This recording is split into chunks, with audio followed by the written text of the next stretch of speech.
Hello. I appreciate you reaching out to me, Mr. Clark. My name is Wyatt Wilcox, Human Resource Manager for your company, Toys Incorporated.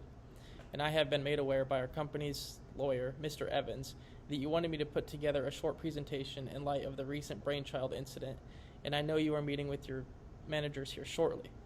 I do appreciate you including human resources in this matter, and I think it is best to touch on my interpretation of the situation and then our department's recommendations for your meeting. So I would say that we have two major concerns we are dealing with. First is a security issue, and then employee reactions. I will touch on both. I can sympathize with your frustration on the information leaked, not only about the project of our company was working, but also the email between you and Mr. Evans. I am sure you are aware of the three main ways information is leaked: cybersecurity breach, insider breach, or media. You focused on number two and it being an insider leak. Most likely it was either a cybersecurity or media breach. At this point, I would not investigate your employees any longer. They are filing complaints against you, and I think damage control is our priority, which I will discuss later. The one thing you can do is hire an IT investigator. They can do this without any more damage to the company. If there has been a cybersecurity breach, then it needs to be dealt with. And planning for our future leaks is imperative and where our focus needs to be. Future security suggestions. Implement strong security measures, train employees on security awareness, set up leak prevention solutions, and plan in place for responding to leaks. The specifics need to be discussed amongst administration and your managers. I foresee that the more we expand as a company, the more we will deal with security issues. Now let's move on to issue number 2, employee reactions.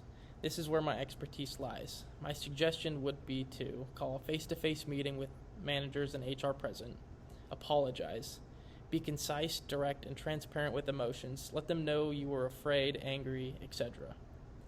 Take ownership of mistakes, not only the emails, but the way in which you handled the entire situation. If they understand the place in which you are coming from, they might be more willing to listen. Reiterate the rules of the company plays by.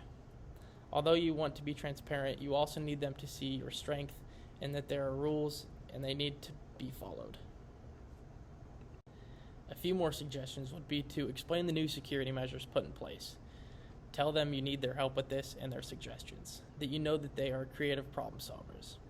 Touch on financial impact breaches have on the company. Everyone understands that this leak costs money. Managers especially respond to how their actions and decisions impact them financially, and they want to be profitable. Ask them for solutions you will use in the future. You gotta ask them for their help and have a date for a meeting in hand. Be available for feedback and listen. This is the most important of the 9 suggestions. Employees need to feel heard. It involves transparency and will give you the opportunity to build ownership and trust. Now let's dive into the email concerns. Sending an email when highly emotional led to a communication mistake and unfortunately an HR nightmare. Now the employees have written proof of what was said. This can lead to a potential lawsuit from the employee's frustration. I think your emotions, which though understandable in your position, led you to send those emails in haste. You did not have purpose-driven communication, but open communication would have been much more effective. Emails are a faulty channel to send this type of message, and a face-to-face would have been better with not only your lawyer, but the managers as well. The employees had no social clues to decode the message, so your all-caps email led them to decode it on their own. It was not in your favor.